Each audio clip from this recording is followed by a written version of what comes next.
GST வரி விதிப்பு முறை அமலுக்கு வந்துள்ளதை அடுத்து தங்கத்தின் விலை சவரனுக்கு 500 ரூபாய் வரை உயர்ந்திருப்பதாக நகைக்கடை உரிமையாளர்கள் தெரிவித்துள்ளனர்.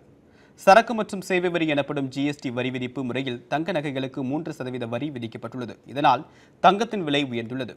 இதற்கு முன் தங்க நகைகளை வாங்கும்போது 1% வாட் வரி மட்டுமே விதிக்கப்படும்.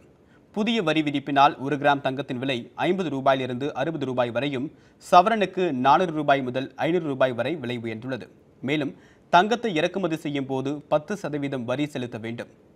அதிக வரியின் காரணமாக தங்க நகைகள் வாங்கும் பொதுமக்களின் ஆர்வம் குறைய வாய்ப்புள்ளது என்று வியாபாரிகள் தெரிவிக்கிறார்கள். இன்று 1 கிராம் தங்கத்தின் விலை 2769 ரூபாயாகவும், 1 சவரன் 22,152 ரூபாயாகவும் உள்ளது. தங்கத்தின் விலையிலிருந்து 3% வரி விதிக்கப்படும் என்பதால் இன்று 1 சவரன் தங்கம் வாங்க நினைப்பவர்கள் கூடுதலாக 500 ரூபாய் செலுத்த வேண்டியிருக்கும்.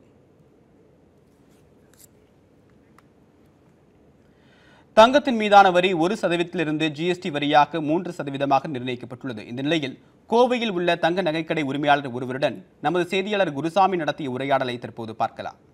சராசரியான கடை மாத சேல்ஸ் டேக்ஸ் வந்து 1 லட்ச ரூபா கட்டக்கூடிய சூழ்நிலை இருந்ததுன்னா இன்றைக்கி வந்து 3 லட்ச ரூபா கட்டக்கூடியது வரும். விற்பனை அதே தான், டர்ன் ஓவர் வெயிட் அதே தான். இப்போ மாதம் ஒரு கடைக்காரர் வந்து 1 கிலோ விற்பனை பண்ணுறாருன்னா 1% வந்து டேக்ஸ் இருந்துச்சு.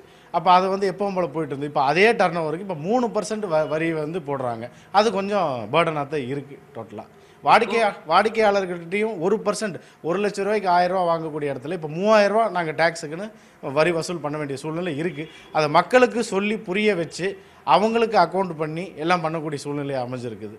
இப்போ கோவையை பொறுத்தவரை ஜவுளி தொழிலுக்கு அடுத்தபடியாக இருக்கக்கூடிய ஒரு மிகப்பெரிய செக்டார் இந்த நகை தொழில் அப்படின்றது. இப்போ இந்த வரி விதிப்பு அப்படின்றது வந்து தொழிலாளர்கள், நகை உற்பத்தியில் ஈடுபடக்கூடிய தொழிலாளர்களுக்கு ஏதாவது பாதிப்பு ஏற்படுத்தும்?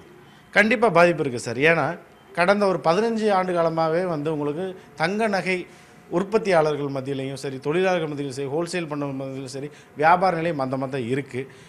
நார்மலாக தங்க நகை வேலை செய்கிறவங்கெல்லாம் இன்றைக்கி வேறு வேலைக்கு போகக்கூடிய சூழ்நிலையில் தங்க நகை தொழில் வந்து நலிந்து தான் போயிருக்கு. அதை ஒவ்வொரு சில உத்திகளை வச்சு தான் இப்போ கையாண்டுக்கிட்டு இருக்கிறோம். இப்போ இந்த மாதிரி வரி சுமைங்கிறது அதில் வந்து இன்னும் கூடுதலான ஒரு சுமையாக தான் நாங்கள் கருதுகிறோம்.